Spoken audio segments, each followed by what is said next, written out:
Praise God. Good morning po. Good morning sa ating lahat. Magpalang umaga. Hallelujah, praise God po. Buksan natin yung Bible natin sa Ephesians chapter 6 verse 4. Sige po. Sabi po dito, mga magulang, huwag kayong gumawa ng bagay na ikakagalit ng inyong mga anak. Sa halip, palakihin ninyo sila ayon sa disiplina at katuruan ng Panginoon. Let's pray. Most Heavenly Father, in Jesus' name, thank you, Lord, for this day everything you have done. Thank you, Lord, for your mercy and grace. Thank you, Lord, for your faithfulness. Panginoon, salamat sa unang linggo ng buwan ng Hunyo. I pray, Lord, today, patuloy po na ikaw ang Diyos na kikilos sa buwan ng bawat isa. Patuloy, Panginoon, na inanyayahan ko ang presensya mo na patuloy pong maghari sa buwan ng bawat isa. Patuloy po na ang dugo mo ang magprotekta. Walang bahagi ng kaaway, Panginoon, na pagtatagpapag. Lord, as I preach your word, covered with your by blood, every word of the enemies sa buhay ko at sa buhay ng bawat sa Panginoon. Ikaw, Panginoon, salita, and I rebuke every distraction, Panginoon. Salamat po, Panginoon, sa lahat. Give me boldness as I preach your word. Salamat po. We give you the glory and praise. In Jesus' name we pray. Amen. Palakpakan po natin ang Lord. Hallelujah. Ang topic po natin ngayon is lead your children to Christ. Yeah. Yan po yung topic natin. Lead your children to Christ. So ito po ay hindi lang ito para sa mga magulang, kundi ito kasi yung purpose bakit tayo nandito. The purpose bakit tayo nandito as a people is gusto ng Lord na hindi ka lang basta nandito, kundi i-lead mo yung mga tao sa Panginoon. Yun po yung gusto ng Lord. Kasi, alam niyo po, nowadays, many people, hindi nila nilid yung tao kay Christ. Nilid sa church, pero hindi nilid kay Christ. Hindi po ibig sabihin na dala mo yung tao sa church, nadala mo na rin siya kay Kristo. Napaka-importante na bilang isang Kristyano, i-lead natin lahat ng tao kay Kristo. Amen, diba? Hindi sa church. Kasi ang church, part lang po yan para i-lead yung tao kay Kristo. Pero the moment na ang tao, nag-lead ka ng tao, or may anak ka, dapat i-lead mo siya kay Kristo talaga. Amen po ba? Kasi po, dito ang kailangan ngayon. Ang tao, people need Christ. Common na po sa kanila natin ngayon na lahat nag-church naman, majority ng mga tao nag-church. Pero hindi po kasi church ang kailangan ng tao, kailangan talaga nila si Kristo. Amen. Kasi you can attend a church, pero after attending the church, you are the same worldly person pa rin. Amen po ba? At ang gusto ng Panginoon, bilang isang tao, i-lead talaga yung mga tao kay Kristo. I-lead yung mga kabataan, i-lead lahat. Sabi ng iba, sabi nga nila, sabi di ba yung sinasabi, ang kabataan ng mag-asa ng bayan. Pero hindi ko makakalimutan yung sinabi ng pastor nung narinig ko na ang kabataang nahubog sa salita ng Diyos sa totoong pag-asa ng bayan. Kasi maraming kabataan ngayon, hindi sila pag-asa. Sila nakamo yung mga NPA, sila na yung mga pasaway. Dito sa Palay Festival, dati pag Palay Festival, nagabugbugan, naghahabulan. Diba? At actually, ikaw din mismo. Kung hindi ka nakakilala sa Panginoon, hindi ka pag-asa. Hindi ka pag-asa. Umaasa ka mo yung magulang mo na baguhin ka ng Lord. Alam niyo po, sa pangalan ngayon, gano'n na po, lalo na mga kabataan, alam niyo po, ang mundo natin ngayon, pasama na ng pasama. Pasama na ng pasama. Marami pong kabataan ngayon, nagpalayo sa Lord. At ako mismo, nakaraan, sabi ko nga sa Lord, nagpray ako sa tinangan, sabi ko, Panginoon, pasama na ng pasama yung mundong ito. Iligtas mo ako sa mundong ito. Ayoko na dito. Kasi kung ikaw, babad ka sa presensya ng Diyos, makikita mo talaga ang mundo ito pasama na. Ngayon, kung hindi ka talaga mag-ingat, pati ikaw madadali ka. Pati hindi na napag-hindi.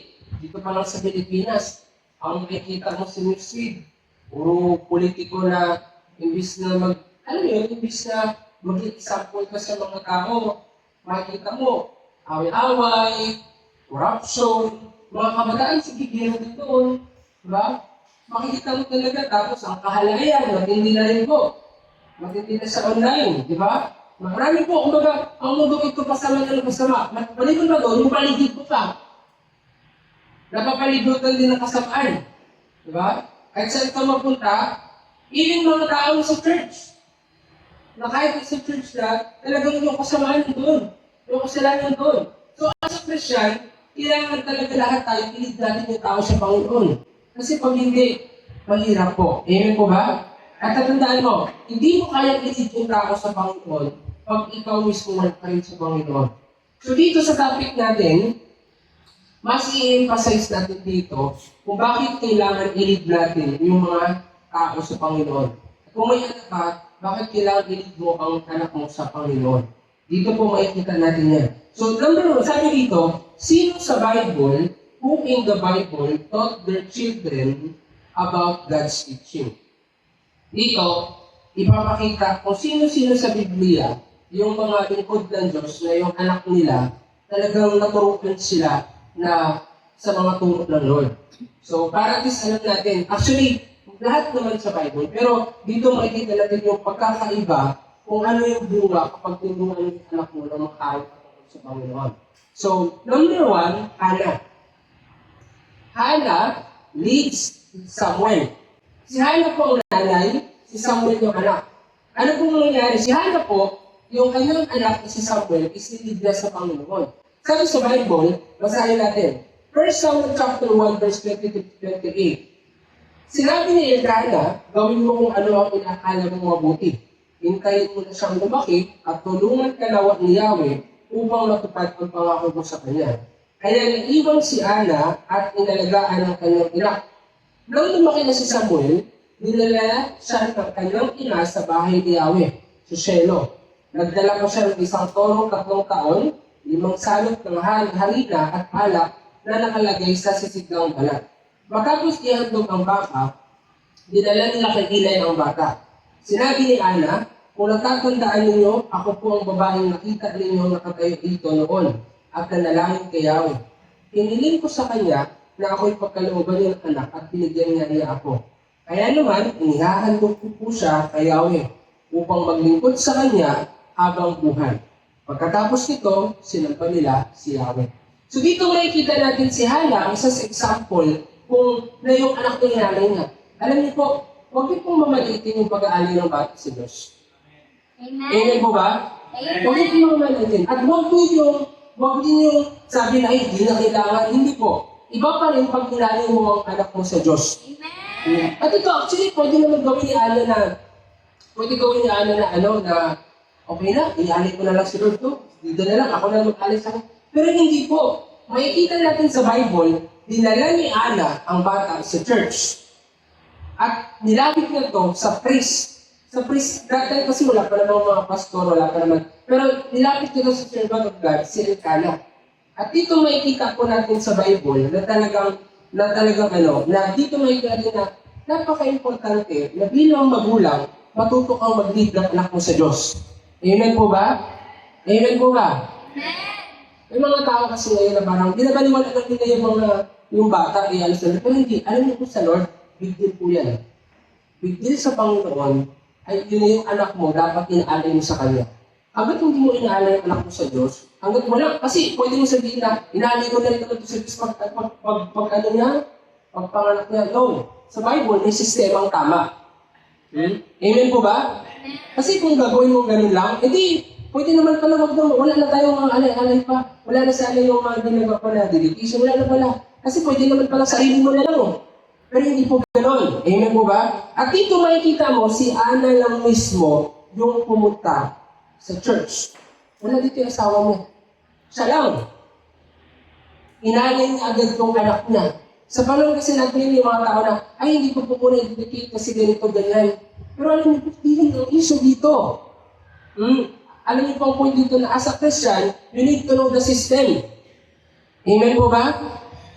Makita mo dito kapatid na si Ana, tinupad niya yung pangako niya sa Panginoon. Tinupad niya ang na ialay yung bata sa Lord. Alam niyo po, para sa akin, dapat ang bata, if you read the Bible, hindi mo na pinapatagal dapat. Amen po ba? Kailangan mo talaga ialay sa Lord. Kasi ang protection, ang favor, ang system, dapat nandoon talaga. Amen po ba? And si Ana yung nagpapatotoo po kapatid na dapat bilang isang Kristyano, ang anak mo ihandog mo talaga si Diyos. Di ba? Sabi dito, kaya naman ihahandog ko siya kay Yahweh upang maglingkod sa Kanya. Dito pa lang nakikita mo na si Hana ang the best example ng isang magulang na talagang anak ko turuan maglingkod sa Diyos. Amen? Meron akong kinarik kagabi, sabi ko sa kanya, nakaraan pa na sabi niya, sabi niya, basta gusto ko, nagkaanak ko, lahat ng gagawin ng anak ko, susuportahan ko.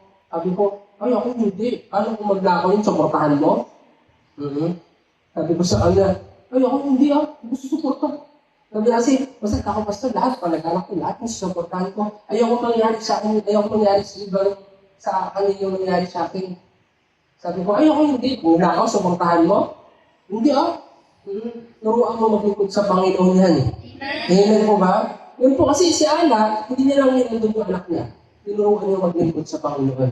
Alam niyo po, kailangan ngayon ng mga kabataan na habang bata pa, turuan sila mag-serve sa Lord. Amen po ba? Bata pa, turuan mo na mag-worship. Hindi naman nakikita sa online, bata pa marunong magsamba.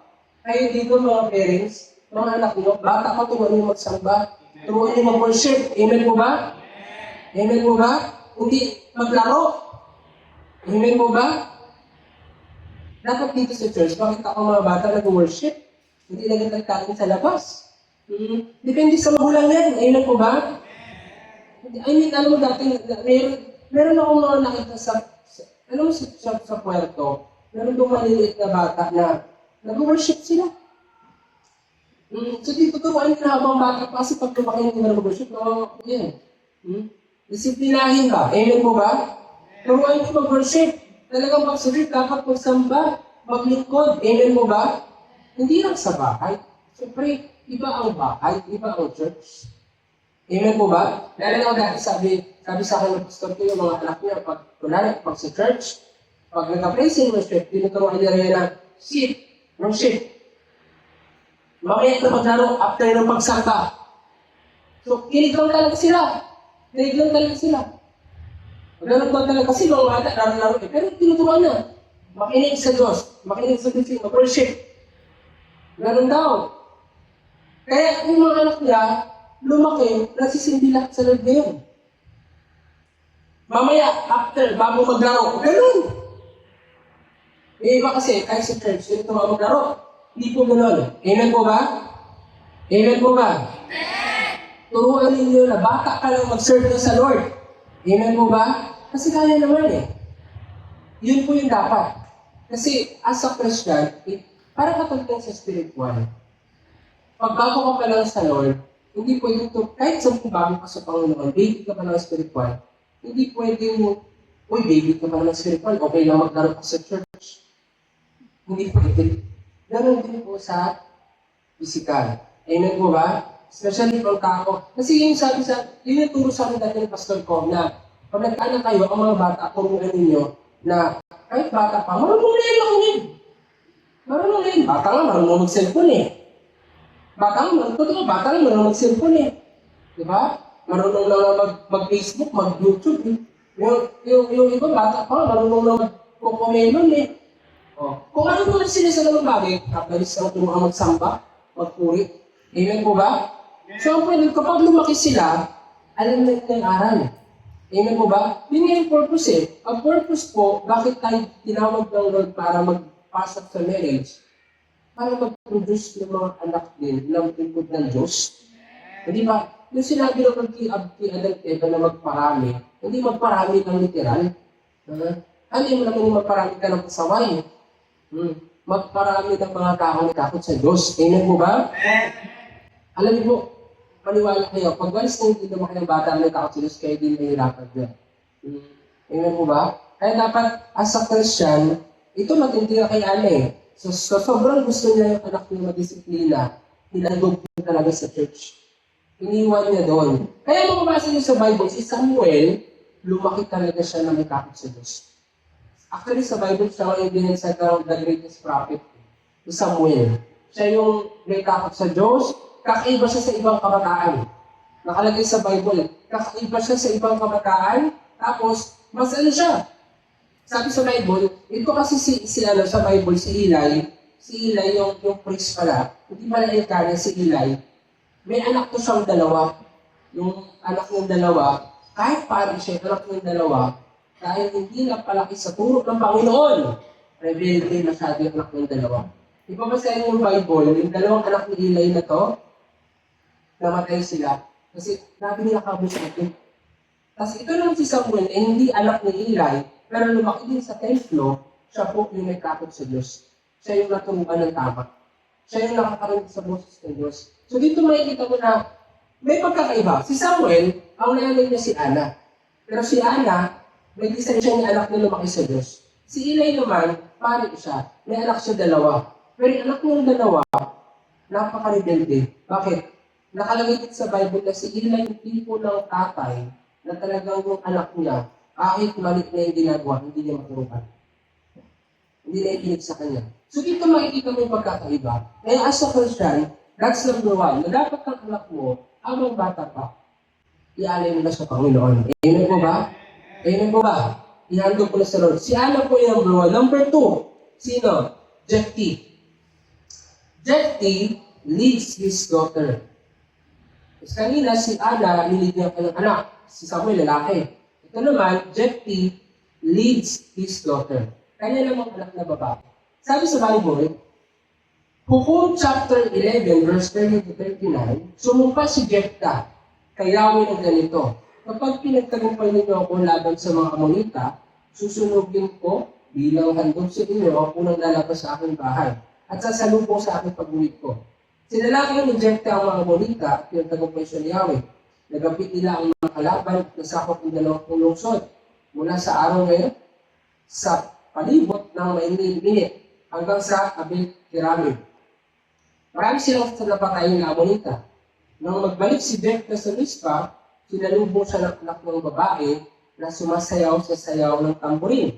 Sayaw ng tamborin, siya ang kaisa-isang anak ni Jephthah.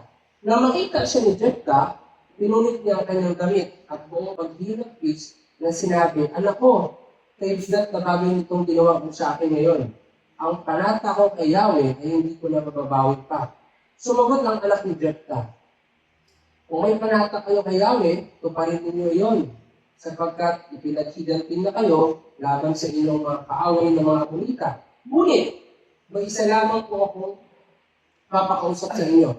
Kaya anong isama ko sa bundok ng aking mga kaibigan upang ipagluksa ko ng 2 buwan ang aking pagkabirhin. Umayag naman si Jephthah na umalis ng 2 buwan ang kanyang anak. Nagpunta nga ito sa bundok kasama ang kanyang mga kaibigan upang ipagluksa ang kanyang pagkabirhin, sapagkat mamamatay siya ng hindi nakapag-asawa. Pagkaraan ng 2 buwan, nagbalik siya sa kanyang ama at isinagawa naman ito ang kanyang panata kay Yahweh. At siya ngayon namatay ng isang birhen. Mula noon, naging kabalian sa Israel. So, ito, hindi natin titingnan yung part na inalayo siya ng tatay niya. Titingnan natin dito yung part kung paano naiintindihan ng anak yung panata sa Diyos. Dito makita na napalaki yung anak ni Jephthah na may takot sa Diyos. Kasi ganun nila intindihan na yung panata sa Diyos dapat ko pa rin. Sabi ng tats, isi-imagine na siguro yung tatay mismo yung si Jephthah kasi, kung babasahin niyo po yung Bible, si Jephthah, lumaki siya na broken family. Lumaki si Jephthah sa Bible na tinakwil siya ng lipunan. Lumaki siya na may mga step siya ng kapatid, brothers. Parang, alam mo yun, broken family siya. So imagine gusto ni Jephthah magkaroon ng buong pamilya. Tapos nagkaroon siya ng panata sa Lord na, Lord, kung pagtatagumpayan ko kami sa gera, kung sino mo una kong makasalubong, iaalay ko sa'yo. Kasi in short, alam mo bakit sinabi ni Jephthah? Kasi mamamatay din naman talaga silang lahat kung matatalo sila sa gera. Kaya ang nagsabi si Jephthah na, yun na lang yung paraan, Lord, kung sino makakasalubong kay pamilya ko, ligtas mo kami, buong lahi namin. Pero nakasalubong na isa-isa ng anak. Pero anong nangyari? Nung sinalubong siya ng isa-isa ng anak, nagsakit ng puso nila. Pero ano sabi ng anak niya? Kung may pangako po kayo sa Lord, ito pa rin niyo. Dito makita na yung anak, minsan kasi alam mo, ito yung dapat yung tatandaan. Pag hindi mo tinuruan yung anak mo mag-serve sa Lord, minsan sila pang gagamitin ng Lord para ikaw mawala sa Diyos. Pero kapag ang anak mo pinalaki mo na may Diyos, darating ang time sila ang gagamitin ng Lord para mag-serve ka sa Lord. Yun yung nangyari kay Jeffy eh. Imagine, ang hirap nun. Ang hirap na ang anak mo ang iaalay mo, pero ang anak mo pang nag-encourage sa'yo na pa. Kung sinabi mo sa Lord na iaalay mo, tuparin mo yan. Mangyari yung kalooban ng Diyos. Tuparin mo yung panata ng anak. Kasi minsan yung mga anak, sila pang sabi na pa, huwag mong anahin yan. Huwag mong anahin yan. Alam mo yan. Huwag na, okay lang yung pawagan ka sa Lord. Pero ito iba. Dahil napalaki yung anak na Jeffy na babae na nagkakot kay Yahweh, alam niya kung gaano ka-importante tumupad sa promise ko sa Lord. Kaya sinabihan niya yung tatay niya na pa, tuparin niyo yung panata ko sa Diyos. Ganun ka-importante po na tumuan yung anak mo. Ngayon, pwedeng pinapalaki mo pa yan, pero pag yun ano mo yan na may takot sa Diyos, siya rin yung gagamitin someday para ikaw turuan. Amen po ba? Amen po ba? Totoo yun. Kaya, huwag mo papayagan na parang wala lang. Hindi. Parang katulad, for example, sa akin, dati nung wala pa ako sa Panginoon, ako lagi yung encourage ng mama ko. Ako lagi yung inaano ng mama ko na mag-church. Kaya ngayon, ang nangyari, ako na nag-encourage kita mama. Ako na yung nag-ano nila mama. May time sila lang ako. Basta, alam niyo yun, dati kasi ako ginawin nila. Ako yung in-invite nila mama sa church na, simba ka, so kung buwan ko sa Lord. Sabi ko, hindi mo, ano talaga? Dito talaga ako sa piyan ko na to. Ilang anak ko dito, mamamatay ako dito. Hindi talaga sinasabi ng dati kay mama. Pero dumating yung time, nawin ako. Nung nawin ako, dumating yung time, nagkaroon ng trial sa bahay, ako yung nag-encourage sa kanila. Ako yung nag-encourage sa kanila na, ma, ito, ganyan. So yun yung point, na yung mga anak nyo, turuan nyo sila sa Lord. Amen po ba? Amen po ba? Kasi sila yung gagamitin ng Panginoon someday para i-encourage ka na tupadan din yung panataan sa Diyos. Amen? Hindi ka nila ito-tolerate. Alam mo, ganyan lang yan, pero hindi. One of these days, kapag nagtinuruan ko sila sa Lord, yan yung magpapaalala sa'yo, di ba dati sinabi ko sa amin ko, kung ang hindi ko bang mo. Kaya, pero pag mga anak mo, pinalaki mo talaga ng walang takot sa Diyos, may dapat talaga kayo. Amen po ba? Kaya dito makikita mo kapatid yung importante ng pagturo sa anak. Yung anak mo na tinuturuan mo ngayon, darating ang time, pag yan nagturuan mo ng pagtungkol sa Lord, siya ang gagamitin ng Lord. Para saan? Para sa iyo din. Hindi lang para sa iyo, hindi para sa next generation nyo. Amen po ba? Ito makita mo yung anak ni Jeffy na alam niya kung gaano ka-importante ito pa rin yung panata sa Diyos. Yung iba, pag 18, sa babae lang, pag 18, yun yung parang babae parang yun yung pag 18 na ligo. Yun yung celebrate. Ito naman iba, loksa. Sa Bible ka lang makakita na kung ligo binaloksa. Diba? Dito celebrate pa. Pag 18, birthday ko, ito nagluloksa. Pero ang point dito, alam niya kasi kung gaano importante yung pagtupad sa panata sa Diyos. At dito makita nila palaki yung bata na may takot sa Diyos. Amen po ba? Kasi kung dito na palaki, sasabihin niya, ay, bakit ako? Hindi ako papayag tayo. Hindi ako papayag. Mag-18 pa ako. Mag-asawa pa ako. Diba? Ngayon kasi kung sabihin, hindi, meron pa ako pastor. Hindi, pwede pa. Takbo siguro, sabi niya, hindi, tatakbo ka dito, bahala ka dyan. Hindi. Hindi siya makasarili. Alam niya na pinagtagumpay ng Lord yung tatay ko, ligtas kami lahat, pero may kapalit yung buhay ko. Doon din makita na hindi lang siya basta anak ng nandirigma, mandirigma na rin siya sa part na yun. Amen po ba? Makita mo yung tatay mo nakipaglaban, siya rin, hindi man siya nakipaglaban, pero paano rin siya nakipaglaban? Kasi buhay niya yung kinalay niya para sa buong Israel. Amen po ba? So, ganun makita mo yung importante ng pagpapalaki ng anak sa Diyos. Na yung mga anak mo na yan din sila sa hindi yung gagamitin to encourage you na tuparin yung pangako mo sa Lord. Amen po ba? Even dito sa church, may mga tao talaga na mga tao na pag may time hindi ako okay, sila rin nag-encourage sa akin. Hindi naman sabi lahat, pero may mga tao talaga na sila tinagamit ng Lord to empower, na-encourage nila ako. Pero kung hindi naman, sila pang sabi sila na mabakit ka na pastor. Kasi ganun po kayo importante yun. Amen po ba? Kaya yung mga anak ninyo, turuan ninyo sa Diyos. Amen po ba? Para hindi sila ang maging sanhi ng pagkawala mo. Sa halip sila pa ang maging sanhi na maayos ka. Amen po ba? Amen po ba?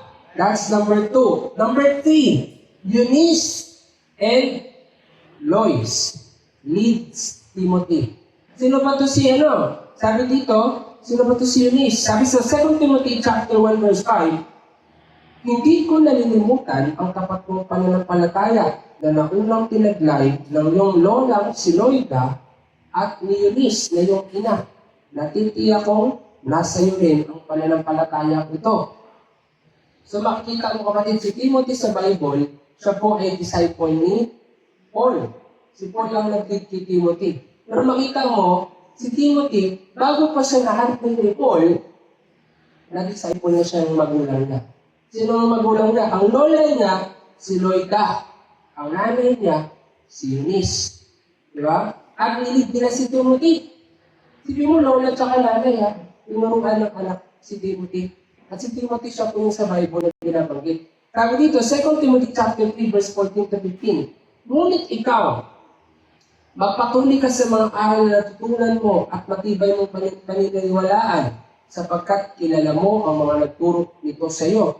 Mula pa sa pagkabata, alam mo na ang banal na kasulatan na may kapangyarihang magbigay sa iyo ng karunungan tungo sa kaligtasan sa pamamagitan ng pananampalataya kay Kristo. Sipin mo, mula pa pagkabata, alam na ni Timothy ang Bible. Ibig sabihin, simula bata pa siya, tinuruan siya ng mama niya, kaka ng lola niya, na salita ng Diyos. Amen po ba? Dito makikita na posible. Kaya yung anak mo, habang bata pa, tumuruan mo ng salita ng Diyos. Amen? Yung iba, alam mo, ngayon maraming parents, tinuturuan yung anak nila sa mga 1+1, 2+2, school. Pero ano sabi sa Bible? Sa Bible lang po, makikita ang totoong karunungan. Amen po ba? Ano sabi dito? Mula sa pagkabata, alam mo ng banal na kasulatan na may kapangyarihang magbigay sa iyo ng karunungan. Ngayon yung mga magulang, ang anak, sobrang busy. Lalo ngayon, magkakarapasok na naman. Anak, mag-aaral ka ng mabuti, ha? Galingan mo. Pero ang tanong, sa Lord ba, ginalingan niya rin? Amen po ba? Ginalingan niya rin ba? Alam mo yun? Oo, ang dami na natin sa school. Blessing science, blessing math. Pero ang tanong, blessing Bible ba yan? Blessing Bible ba yan? Blessing Filipino. Di ba? Blessing values, pero walang alam na verse. Di ba? Totoo lang. Pero sa Bible, wala namang Bible. Wala namang sa paano nila alam na iba. Bible lang. Kahit si Solomon, sinabi ni Solomon sa Bible, basahin mo yung aklat ng kawikaan, magtatagumpay ka. Nandun lahat. Kasi lahat ng nakasulat sa Bible, applicable po sa lahat. Amen po ba? Kahit ako, alam niyo, nag-graduate ako ng college. Wala akong na-apply lahat ng natutunan ko. Sayang. Pero ang Bible lahat, na-apply ko talaga at saan. Amen po ba? Wala. Hindi ko na maalala yung natutunan ko ng elementary ako eh. Yung mga fraction na yan. Decimal. Wala. Actually, minsan, ang school pa ang mag-blind sa isipan mo. Tuturuan ka na galing ka sa football, galing ka sa ganito. Alam mo yun? Galing ka sa big bang theory. Minsan school pa eh. Diba? Tuturuan ka pang alam mo yun, ang daming tinaturo, nakalimutan mo tuloy yung kaligtasan. Hindi masama mag-aral. Pero ang masama, kung puro ka na lang aral, pero hindi mo na nakaaral yung sulat ng Lord. Amen? Hindi masama mag-aral yung mga anak nyo. Paaralin nyo. Pero tatandaan ninyo, wala pa rin pinakatapos na aral kundi ang salita ng Diyos. Amen? Alam niyo po yung Bible, yan po ang totoong libro. Kung para siya nakalimutan na, ang ibig sabihin ng Bible ay Biblios or Biblion. Na ang ibig sabihin ay book. Yan ang libro sa lahat ng libro. Amen po ba? Yan ang original na libro. Amen? Nandiyan lahat. Kaya dapat ang mga anak ninyo, habang bata, paturuan niyo sila na magkaroon ng takot sa Lord. Katulad ni Timothy. Si Timothy, tinuruan siya ng nanay niya at ng lola niya. Habang bata pa si Loida, tsaka sino? Si Eunice. Diba? Bata pa. Kaya ang nangyari, actually si Timothy, nung nakita siya ni Paul, Nakita na talaga agad ni Paul sa Bible na, sabi sa Bible, nakita niya na agad si Timothy na talagang lumaki ito na may takot sa Diyos. Kaya, willing siya agad. Alam mo ganun din, yung mga anak ninyo, habang bata pa turuan nyo sila mag-serve sa Lord. Bakit? Darating din pag tumanda sila ang gagamitin ng Diyos. Amen po ba? Amen po ba? Yan, makita mo si Timothy, hindi na siya masyadong na-disciple ni Paul. Kasi bata pa lang siya. Kaya pinapaalala sa kanya ni Paul, alalahanin mo yung natutunan mo. Simula bata ka pa sa magulang mo. Alam mo yan. Alam mo kung sino yung mga nagturo sa'yo. Si Loida, tsaka si Eunice. Diba? E dito pakita na, possible pala, bata pa lang, turuan ka. So ngayon, bilang Kristyano ka na, ang anak mo, turuan mo habang bata pa. Amen? Amen po ba? Kasi, bata ka na, namura na. Isang magulang, tuwang-tuwa, managmura yung anak, bibidyohan pa. Tapos, basta rin yan. Uy, nagmura yung anak pa, tuwang-tuwa.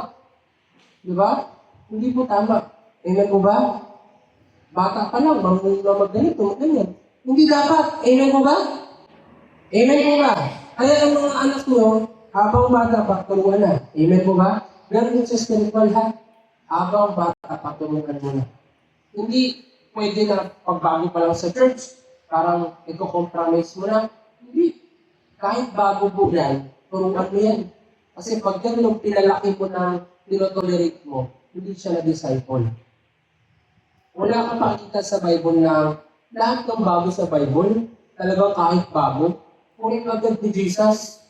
Sige nga, sa kayo makita sa Bible, wala akong masa sa Bible na bago pa lang namit ni Jesus, i-compromise niya.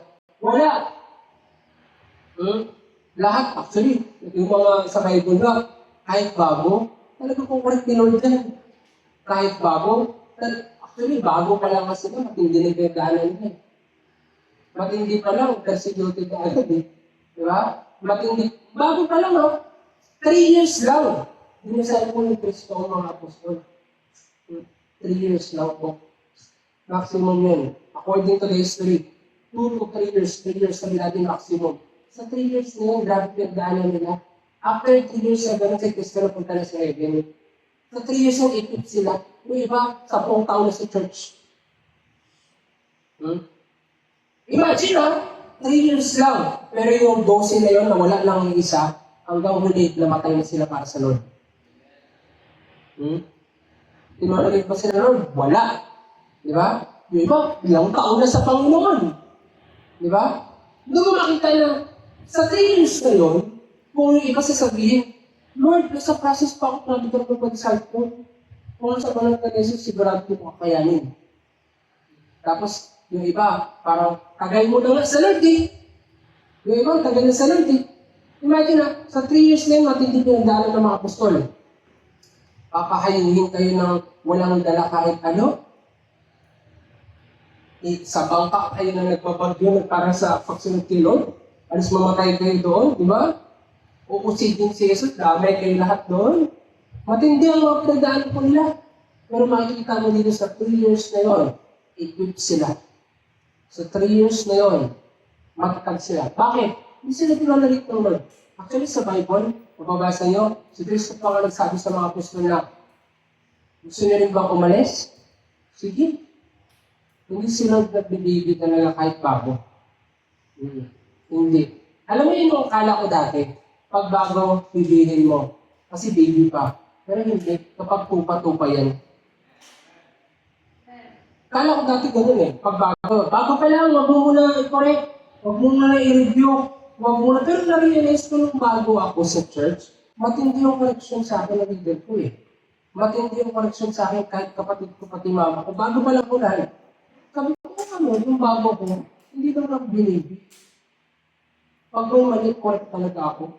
So yung point doon, iba lang yung nagsasabi na pag baby, ganito. Hindi naman sabi ni Gerard Papaluin, pero may point doon na pag bago ka sa Lord, i-correct mo na. Hindi mo pwede i-tolerate yan. Amen mo ba? Kasi pag nasanay ka i-tolerate yan, pag lumaki yan, na tinotolerate mo, mas mahirap na yan. Amen mo ba? Kaya habang bata pa, i-train mo na. Amen po ba? Amen po ba?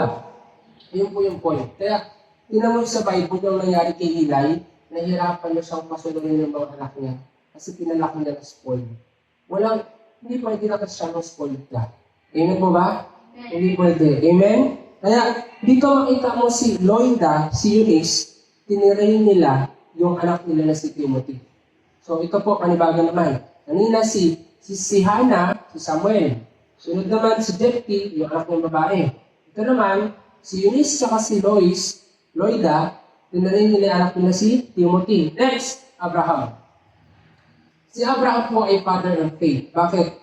Nilid niya po yung generation niya sa Diyos. Sabi sa Bible, Genesis 18:19, pinili ko si Abraham upang tularan niya, parang upang tularan niya ang kanyang lahi. Turuan niya ang kanyang lahi na sumunod sa aking mga utos sa pamamagitan ng paggawa ng matuwid at pagpapairal ng katarungan.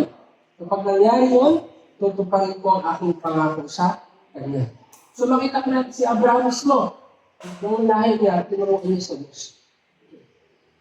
So kaya siya tinawag ng father of faith. Kasi ang buong lahi ni Abraham talaga, turuan niya talaga sa Lord. At makikita ko naman talaga sa Bible, lahat ng lahi ng Israel, halos lahat nakakilala talaga sa Lord. Kaya kasi sila ang Israel ngayon. Amen? Example ko rin dito, yung mismong anak niya. Sino po ba? Ito po, Genesis chapter 22 verse 1 to 19. Pagkalipas ng ilang panahon, sinubok ng Diyos si Abraham. Tinawag siya ng Diyos, Abraham, narito po ako, tugon naman niya. Sinabi sa kanya, isama mo ang kaisa-isa mong anak at pinakamamahal mong anak na si Isaac. Magpunta kayo sa lupain ng Moria. Umakyat kayo sa bundok na ituturo ko sa iyo at ihandog mo siya sa akin. Kinabukasan, maagang bumangon si Abraham at nagsibak ng kahoy na gagamitin panggatong sa handog susunugin. Inihanda niya ang asno at umalis kasama si Isaac at ang dalawang lalaking papunta sa lugar na sinabi ng Diyos sa kanya. Nang ikatlong araw ng paglalakbay, natanaw na nila ang dahong kanilang pupuntahan. Kaya't sinabi ni Abraham sa kanyang mga alipin, bantayan ninyo rito ang asno at kami na lamang ng bata ang aakyat sa bundok. Sasamba kami sa dako roon at babalikan namin kayo. Ipinasan ni Abraham kay Isaac ang kahoy na panggatong. Dala naman niya ang apoy at matalim at magkasama silang lumakad.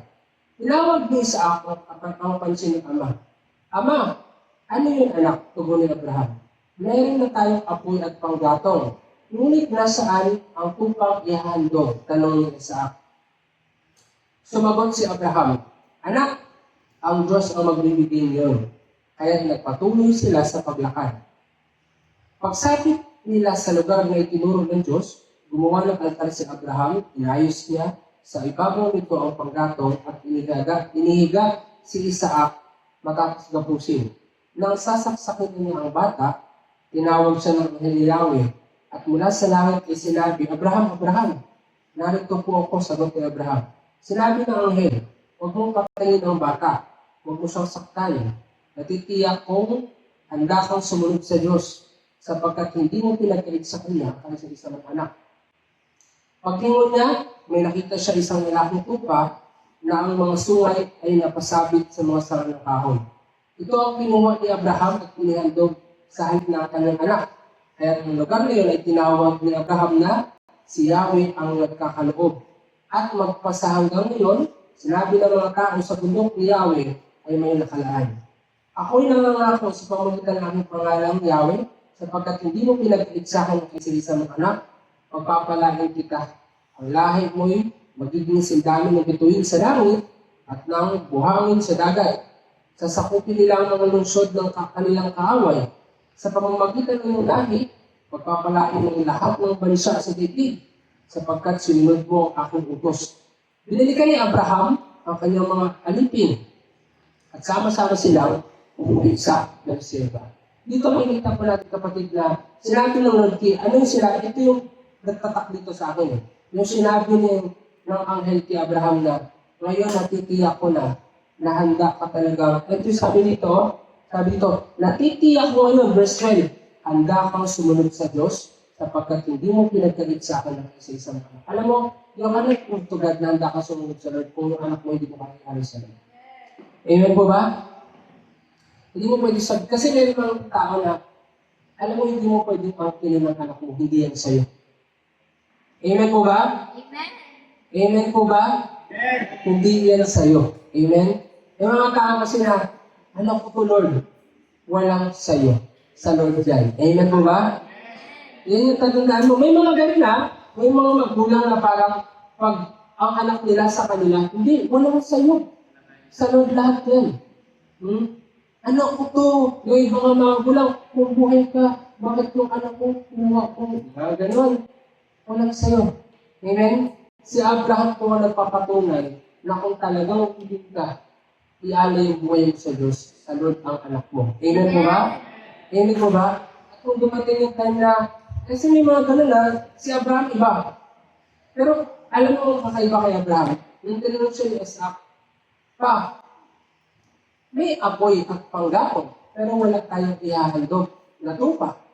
Pero sabi ni Abraham, ang Diyos ang magbibigay. Amen. Makita ko talaga na nananampalataya si Abraham na magbibigay at nagbigay talaga ang Diyos. Di ba? Pero makita ko dito rin, si Isaac, wala na lang siya sabi sa Bible na nagpumiglas siya, na, bakit mo pa pinatali? Ako pa na yun. Ako pa na yung ali, wala. Makita ko rin talaga na sa action, hindi talaga siya sa tatay niya. Di ba? O yun, yung mga anak, lumalaban sa magulang. Di ba? Kahit kalooban ng Diyos. Hindi po gano'n ang Isaac sa Bible. Ang Isaac sa Bible, kapag inalay siya ng magulang niya, sumusunod din siya. Amen po ba? Amen po ba?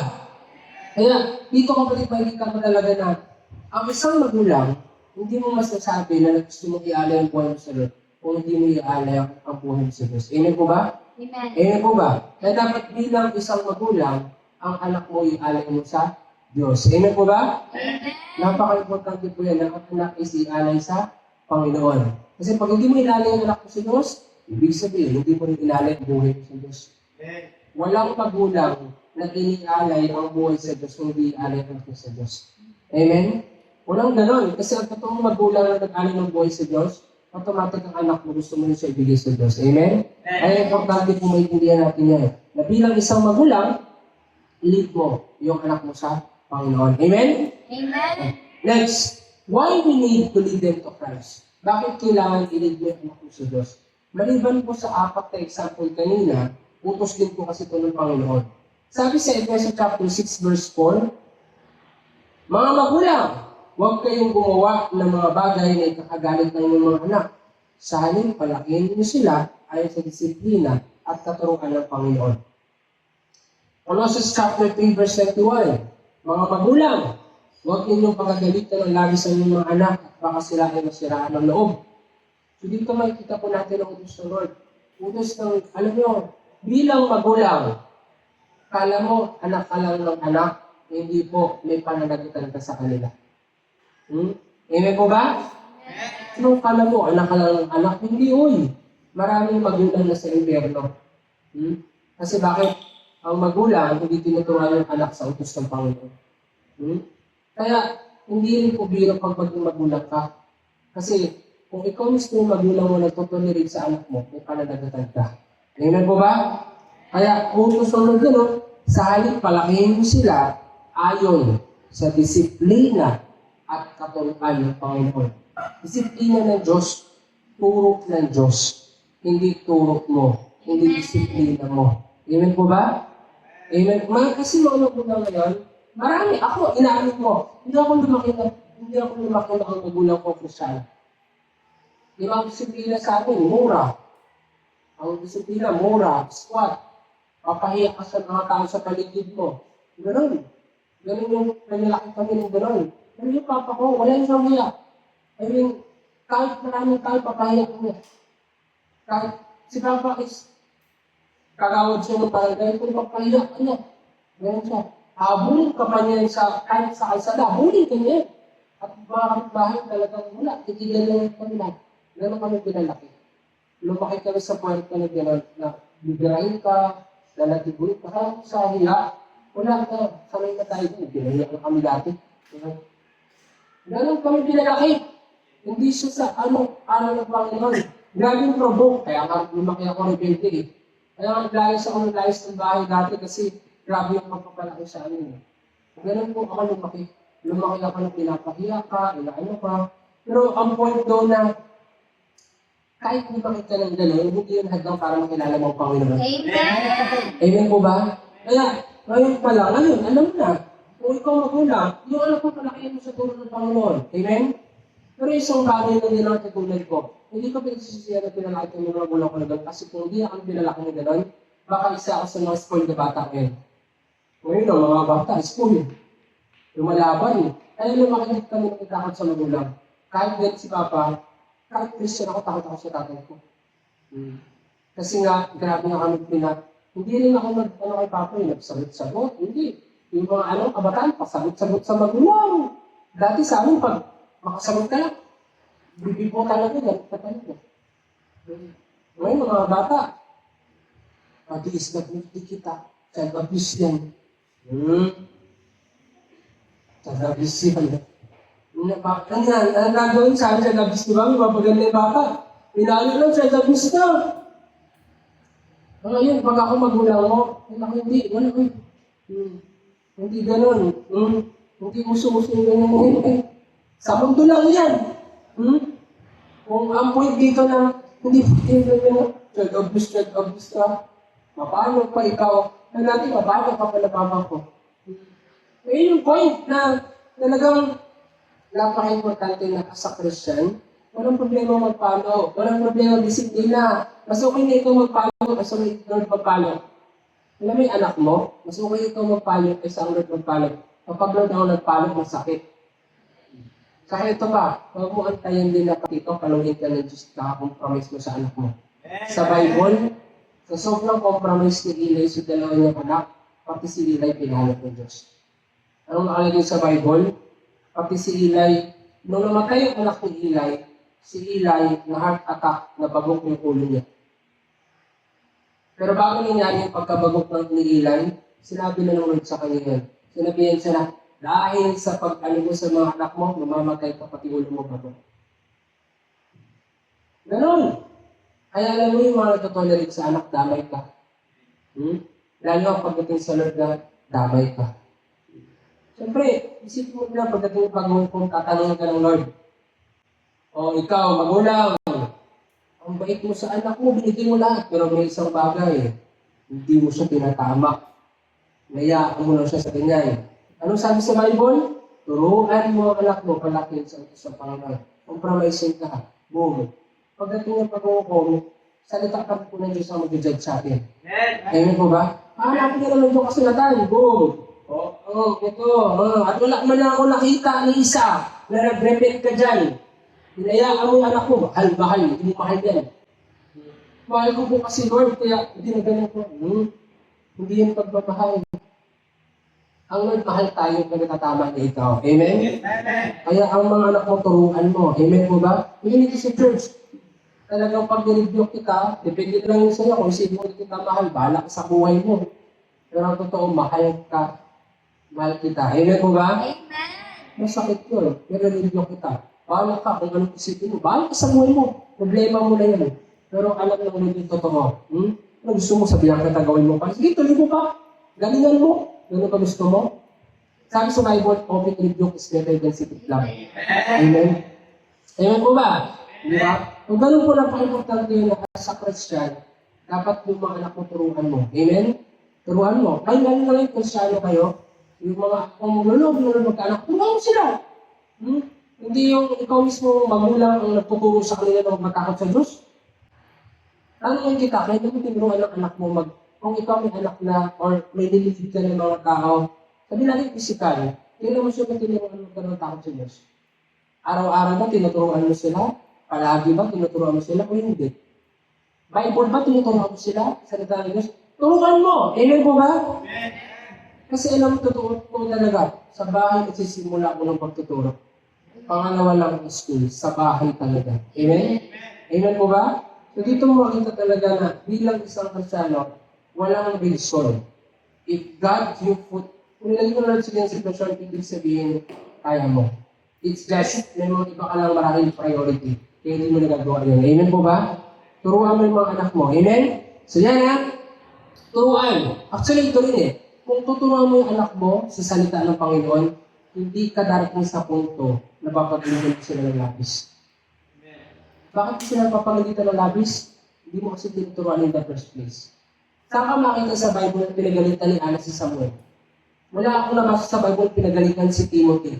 Wala akong makita sa Bible na pinagalitan ng Joseph, si Isaac pinagalitan ng Abraham. Wala! Bakit? Tinuruan sila eh. Bakit sobra-sobra ka magpagalit sa anak mo? Sobra-sobra rin nag-tolerate mo. Ikaw rin nag-ani niyan. Amen po ba? Amen. Ako, to be honest, bakit ako sobra-sobra natin nag-ibig sa magulang? Hindi naman kami naturuan ng words ng magulang ko. Hindi. Lumaki ako na puro mura, dami disiplina. Wala. Kaya grabe ko pa rin din. Ngayon, ang bunga nun, dami na ako pagalitan. Grabe na ako pagalitan ng tatay ko. Kasi isang banda, naisip ko na, kaya ako grabe ng pagalitan kasi grabe ako rebelde. At ang bunga din, hindi ako naturuan ng ulagad. Kaya nung time na naging Christian na ako, nung time na sinabi ni Papa sa akin na, yung pastor mo yan, pinipirahan na, ganyan.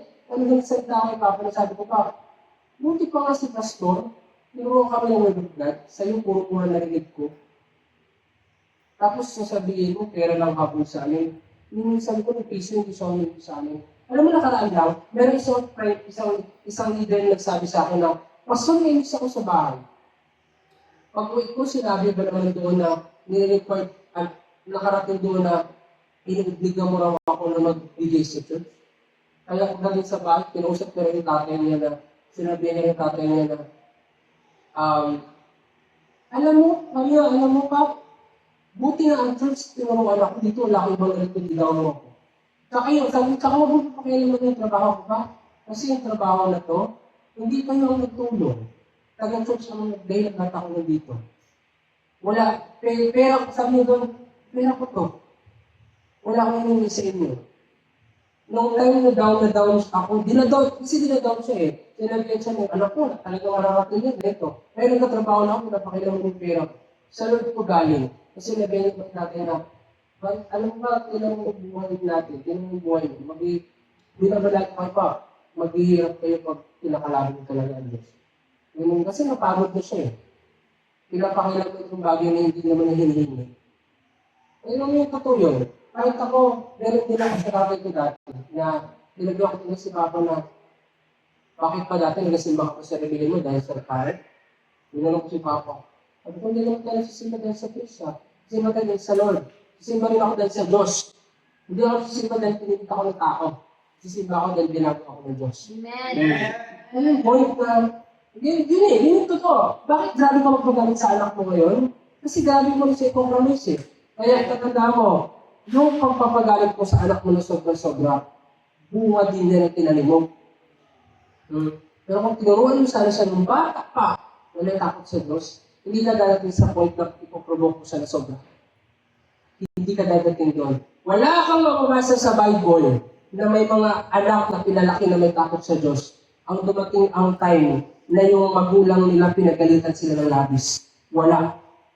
Lahat ng anak na pinalaki sa Diyos, pinagalitan sila pero hindi sobra. Kaya nga sabi nito mga magulang, huwag niyo pagalitan ng labis ang mga anak, baka sila ng loob.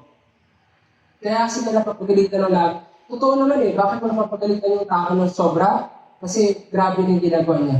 Pero kung saan na disiplina mo siya habang bata pa, hindi mo sila papagalitan ng sobra. Ay huwag mong antayin yung sobra-sobra. Kasi pag dumating din yung time na yon, masisiraan sila ng loob. Malaking part din doon magulang. Amen po ba? Amen po ba? Kaya bilang magulang, turuan mo na sila para hindi na lumala. Amen? Tingnan mo, totoo ka, may mga ibang magulang na nagsabi sila na sana pala nung bata pa lang, ginanon ko na. Sana pala nung bata pa lang, gano'n na. Ngayon, hindi ko na siya makuha. Ngayon, lumalaban na. Matindi na. Nasa huli talaga pagsisisi. Ay, wag mong papayagan dumating ka doon. Amen po ba? Magkaiba. Nainak ko sa pangkakapin. Sabi, Pastor, iba-iba talaga yung tao, no?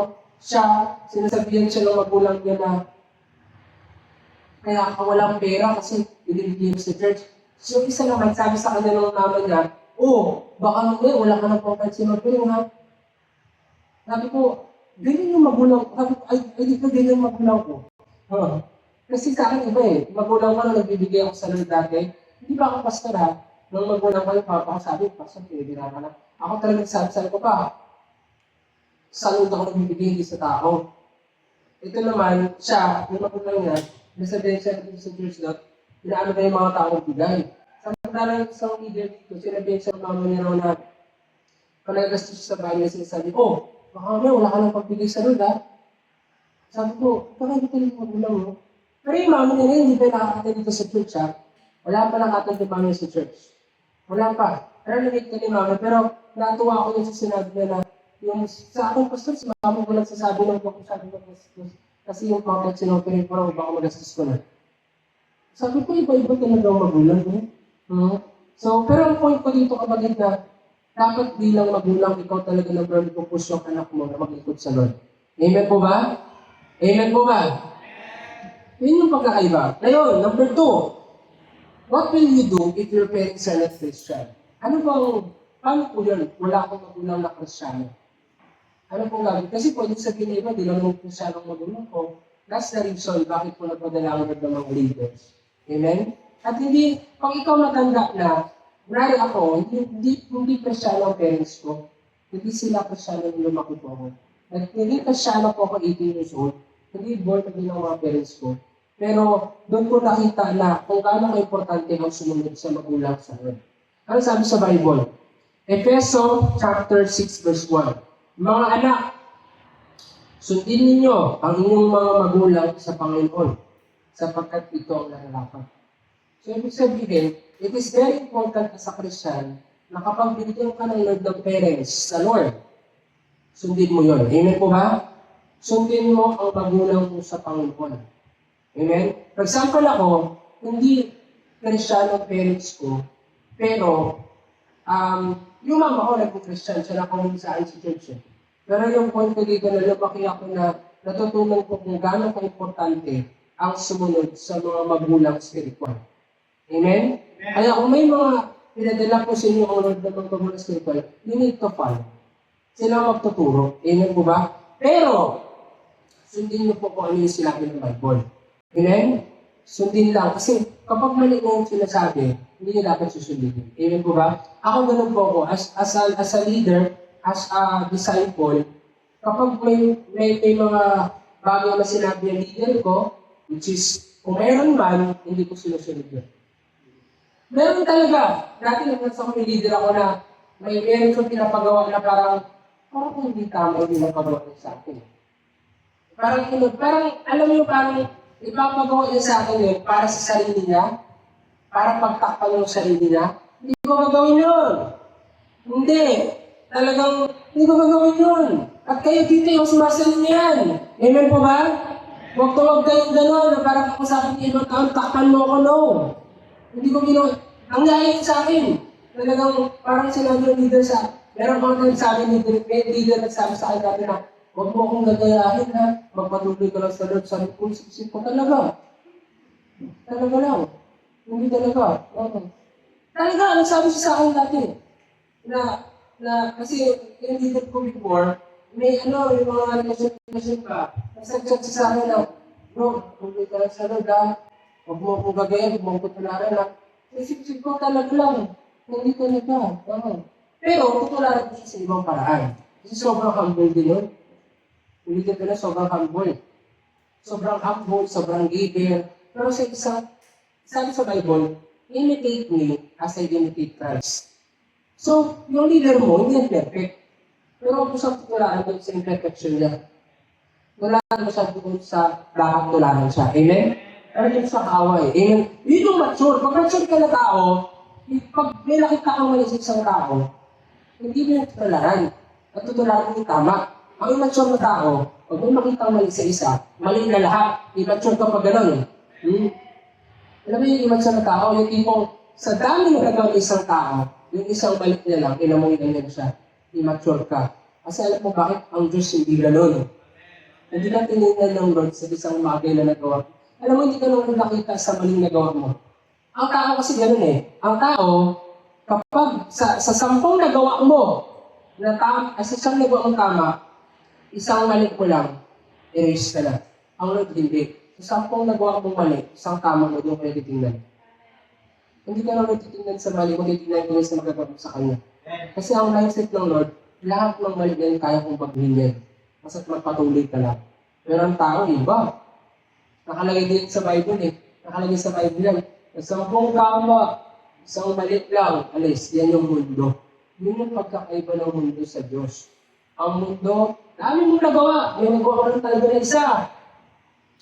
Wala ka na. Pero ang Lord, hindi. Actually, alam ng Lord lahat ng ginagawa mo kahit wala nakakita. Pero tinawag ka ng Lord dahil sa magagawa mo para sa Kanya. Amen po ba? Yun ang pagkakaiba. Yun yung pagkakaiba ng sa Diyos at sa Lord. Sa Lord, kahit marami kang mali, tinignan ng Lord yung magagawa mo para sa Kanya. Sa mundo, kahit marami kang tama, tinignan nila yung pagkakamali mo. Kaya tanggal ka sa buhay nila. Yan ang pagkakaiba. Kaya walang duda. Sa Lord ka lang talaga lumapit. Amen po ba? Yan po yung pagkakaiba. Kaya napaka-importante din yung kapatid na bilang isang Kristyano, sa Lord ka lumapit. Amen? Kaya magulang yan. Sundin yung magulang mo sa Panginoon. Hindi mo sila. Sila nagtuturo sa iyo. Sila yung magtitip sa iyo. Amen? Pero kung mali na, huwag mo nagularan. Amen po ba? Huwag na huwag. Kahit ako, kapag mali, huwag mo pong gagawin. Amen? Kapag may sinabi ako mali, huwag mo gagawin. At kung meron na ako sabihin mali, ako nagsasabi, parusahan ako ng Diyos. Yun na din lagi yung inaano ko. Huwag kang makakot, parusahan ka ng Diyos. Kasi ang parusa ng Diyos, pag alam mo ang parusa ng Diyos, makakabuti yan sa'yo. Nakalagay sa Bible, sabi ni David, parusa ng Diyos nakabuti sa akin. Kaya magbasa ka ng Bible. Amen po ba? Amen. Yung iba sabi, pinaparusahan ako ng Lord. Alam mo, ang parusa ng Diyos kung nagbabasa ka ng Bible, nakalagay sa Bible na sinabi ni David kung parusa ng Diyos nakabuti sa kanya. Mas okay na parusahan ka ng Lord dito sa lupa kasi sa impyerno. Amen. Ang parusa dito sa lupa, may hangganan. Ang parusa sa impyerno, walang hanggan. Amen? Kaya it's better na mapalong na dito kaysa mapalong tayo pag namatay tayo. Amen? Kaya huwag kang tipo na tao na, uy, takpan mo ako. Nangyari sa akin dati na sinabihan ako na, ito, gawin mo to, Vince, yan, gawin mo to, bro, gawin mo to. Tapos sabi ko, hindi ko po ginawa. Kasi pag ginawa ko po yun, gamay po ako dyan. Saka pag ginawa ko po yun, napaka-obvious sa pinagtatakpan ko kayo. Hindi ko po ginawa. Pinurtektahan ko sarili ko at saka pinurtektahan ko rin siya. Kasi at the end of the day, just ang Panginoon. Tatandaan po natin, ang Diyos, just. Walang lihim na hindi nalalagpan. Kaya ang pinaka-the best, kapag nabunag, manahimik ka. Yun ang pinaka-the best. Kasi, alam mo, nakita ko na sa buhay ko na the more na tinatago mo, the more na ilalantad ng Lord. Mas okay pa na, wala ka nang itago. Alam mo, kung ikaw, tatanungin kita, kung mayroong tao nagtatago, sino gusto mo ipagtanggol? Yung tao nagtatago, yung nagtatago. Mas kung ako, totoo lang, gusto ko pang ipagtanggol ng taong marunong manahimik. Isa sa taong mahilig ko ipaglaban. Nari, mayroong isang tao na, okay naman, hayag din. Tapos, nakikipaglaban, hindi ko magtatanggol. Pero kung nakita ko na, sa church, nakita ko na nanahimik ka na lang, ako pa magtatanggol sa'yo.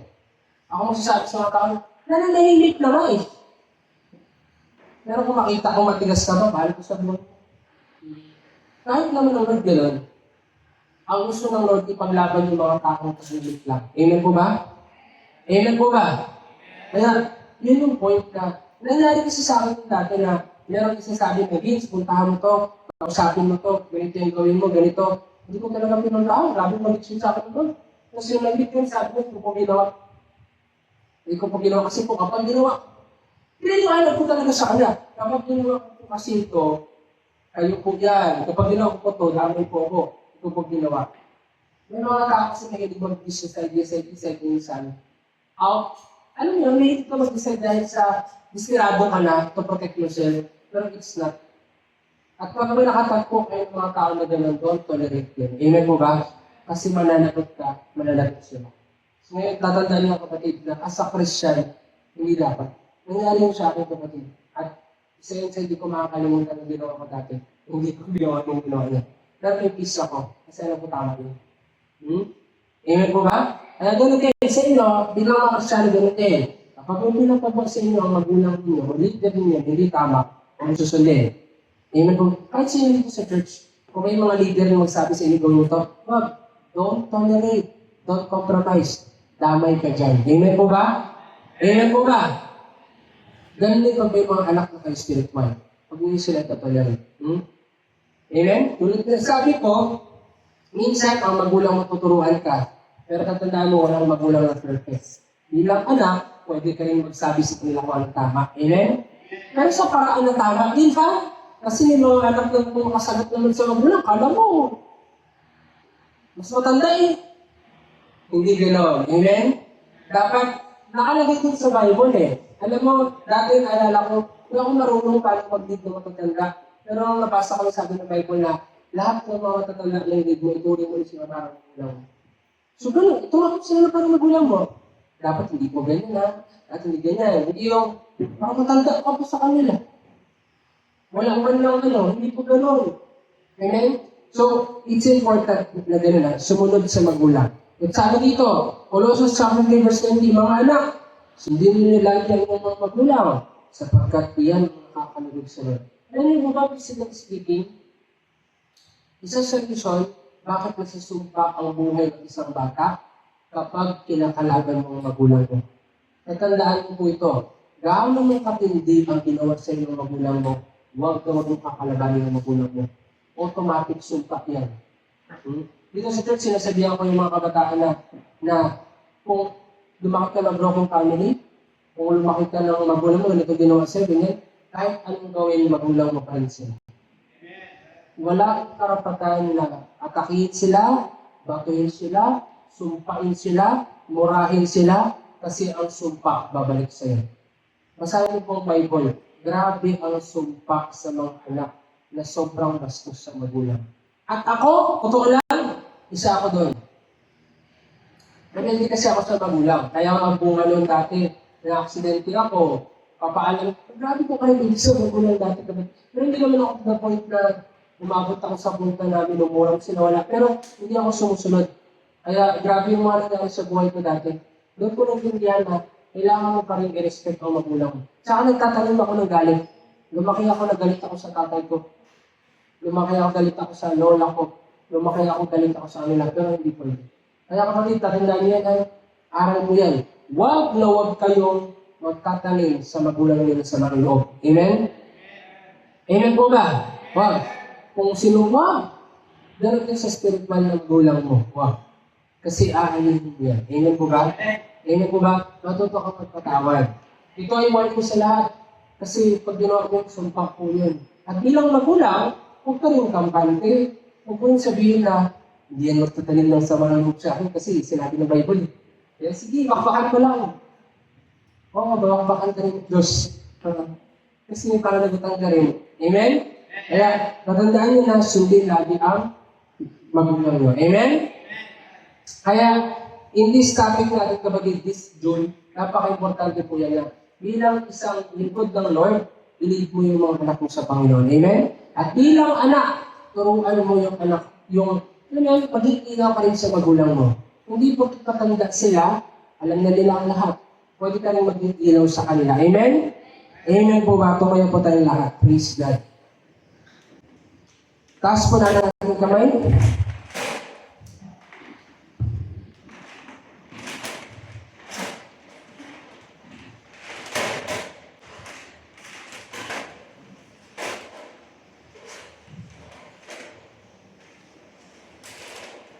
Ikaw din ito, right? Kung ikaw yung tipo ng magulang, it's time of seeking. At mga sa Panginoon, sumabasa ng Panginoon, pag-ipagsumak ng mga sumabasa. At ilang anak, mga sa Diyos, na ayon anong mangyari, susunod ka sa Panginoon. Pagsisihan mo, kung nag-depend nila, naging bastos ka, naging wala kang tanong sa kagulang mo, hindi mo na ako pagsisihan mo. Pinagbintangan mo ang magulang mo, naging hindi maganda, pinagkasin mo na hindi maganda, it's time to repent. At bilang magulang, lumapit ka sa Panginoon at makulit ang Diyos.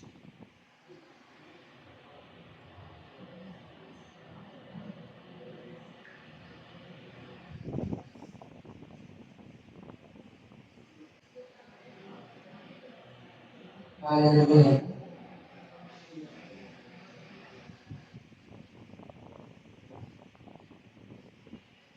Yes, Lord.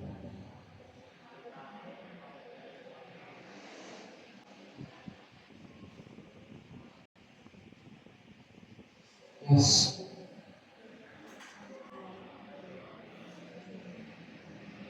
Sige.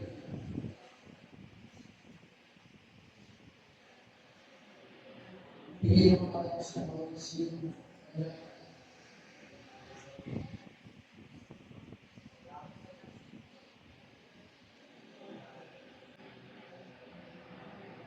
Hallelujah. Sige, at ipakita ko kayo. Lumapit ka sa Panginoon. Yes, Lord. So, pinag-igatin na sa harapan. Kung sino ang sila ng ikaw. Lumapit ka. Hallelujah. Sino ang sinigyan? Hallelujah. God is inviting you. This is the first time God will have ito. Kung sino ang sila dito ang gusto sumipit mo sa Panginoon sa oras ito, lumapit ka dito sa harapan. Dito sa gitna, lumuhod ka, pagsisigaw. Huwag kang mahilaw, hayaan ko makatao sa Panginoon ko. At hayaan ko kumilos sa reservoir. Hallelujah. God bless you. God bless you. So, mo sa Panginoon. Magpakumbaba ka sa Lord. Hallelujah. God bless you. Taas mo kayo sa Lord. Huwag yung mga bagay na mga prospect. Ano ba yung mga hirap mo? Isuko mo sa Lord. Patawagin ko lahat na nagkasala sa iyo. Humingi ka ng awan sa Lord. Sige, maras mo sa Diyos. Kapatid, Diyos lang. Ang kaya, magpalaya sa iyo. Yes, Jesus. Oh, yes.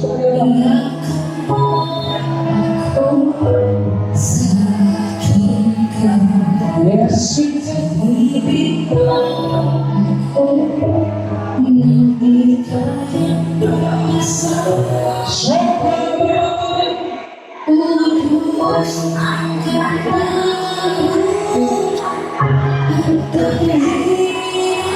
Sige. Hindi mo sila. Pagsisihan mo naman. Yes.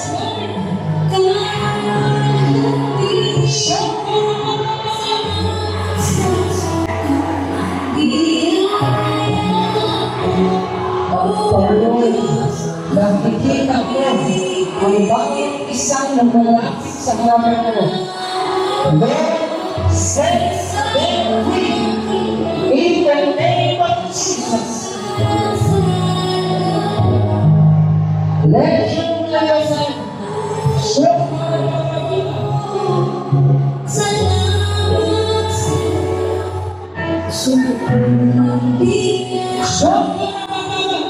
sige, magpapagod ka sa Lord. Inuhod mo sa Panginoon. It's time. Namapit ka sa Panginoon. Pagsisiyan mo lahat ng mga ginawa mo, ng mga nakaraan, lahat ng pinipili mo, pagsisiyan mo. Oh, renounce it to God. God is faithful. God is faithful. Yes, Jesus. Sa ating ibig mo, oh, nandito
time to repent. Renounce Jesus' name. Jesus' name.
And His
Yes, in Mr. Carter.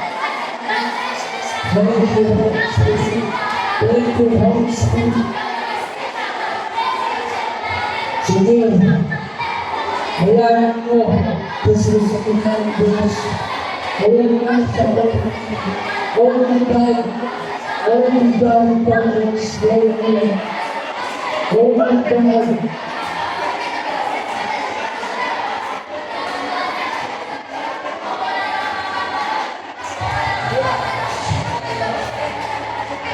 Sobrang sikalawan.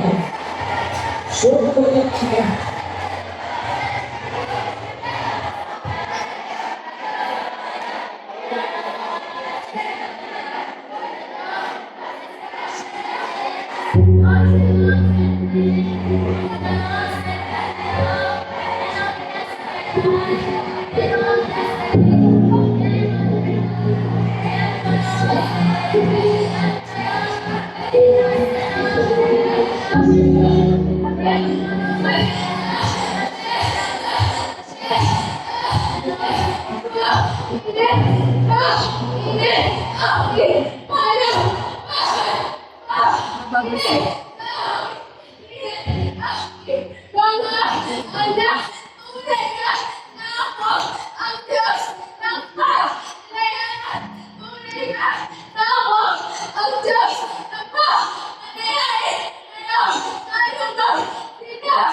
ng buo sa harapan ko.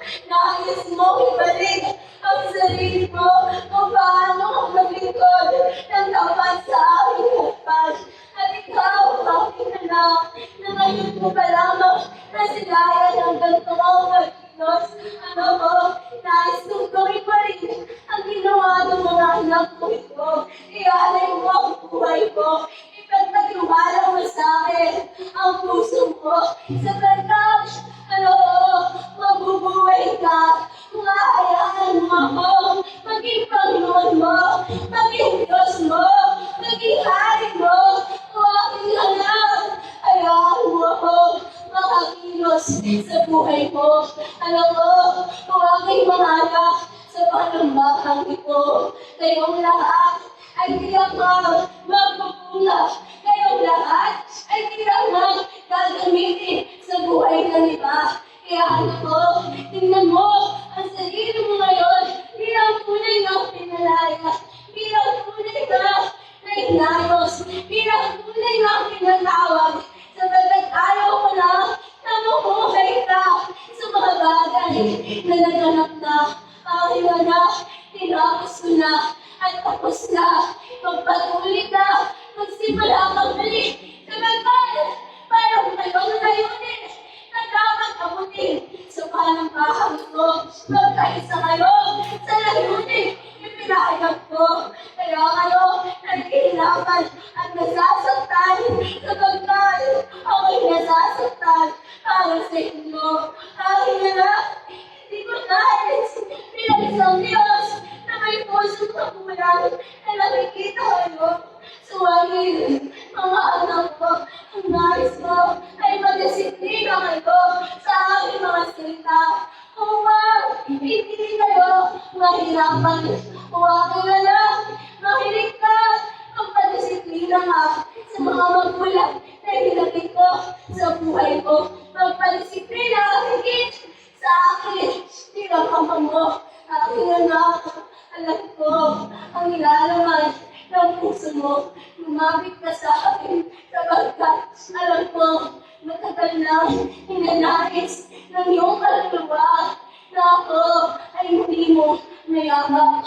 Aking anak, tapat ako, hindi kita iniwan, hindi kita inayuan. Umalik ka sa aking kanan, umalik ka sa aking harapan, umalik ka, o aking anak, sapagkat ako, Panginoon mo, ay handa kang ayusin, yakapin, at baguhin. Ibibigay ko na parang bago ang mga bagay na nawala sa'yo. Ipagkakalot ko ang mga ninakaw ng kaaway sa buhay mo. Anak, mas nakita pa ang mga plano. Ipagkakalot ko matapos mong sumupin, matapos kang mahirapan, matapos kang tumaan sa mga pagsubok na yan. Alam ko, nagtagumpay ka. At ngayon, ang nais ko ay desisyonan mo ang pagtayong muli sa aking harapan bilang isang aking lingkod o aking lingkod na gagamitin ko para sa buhay ng mga tao. Sapagkat ipagkakaliwanag ko sa iyong mga kamay, bibigbitin mo ang kaligtasan na nila sa akin. Makinig ka, kung aking anak, ako, yung Diyos na nag-uusap sa oras na ito.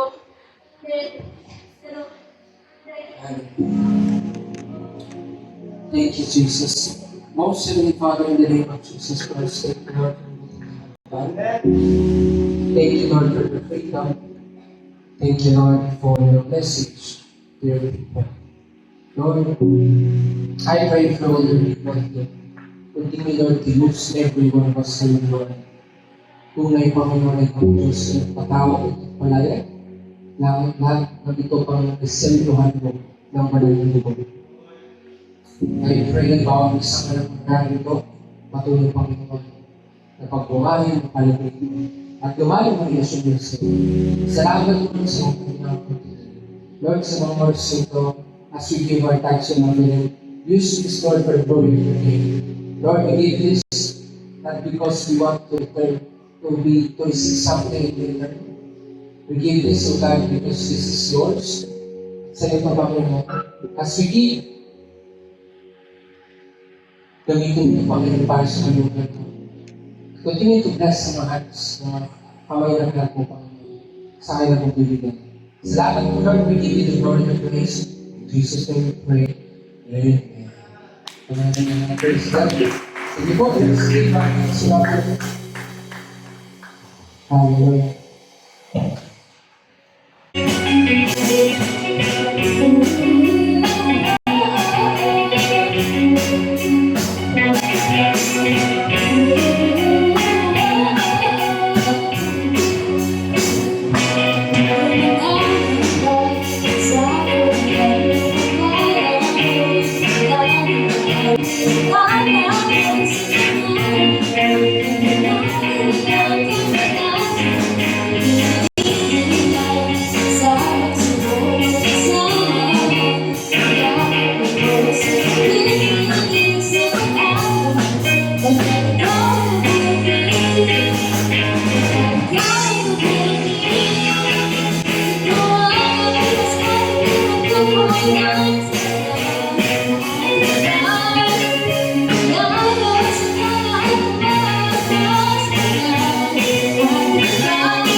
Sound check. Sige po. Bago tayo magtapos sa inimitahan natin si Brother Jude at si Lisa sa aming mga baby ninyo. And let's dedicate.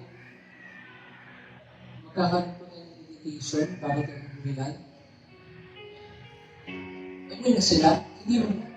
Ano sila? Amoy na sila? Ano na tayo?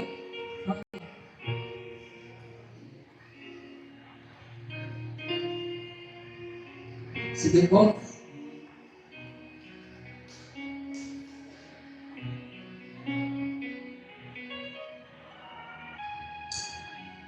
Karoon tayo ng dedication. So, dedicate yung baby niya. Alam ko, nabira kayo eh. Kaya si Jude.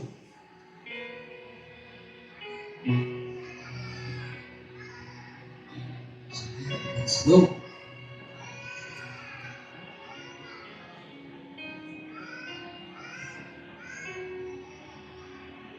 Okay, siya. Pagkabilis. Gutom na ba kayo? Okay lang yan. Minsan lang to.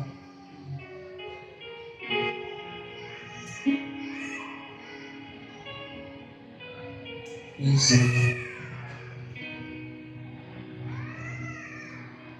Uyok si baby. Punta na po dito sa harap. Yung manililit ng baby, it's good. Hallelujah.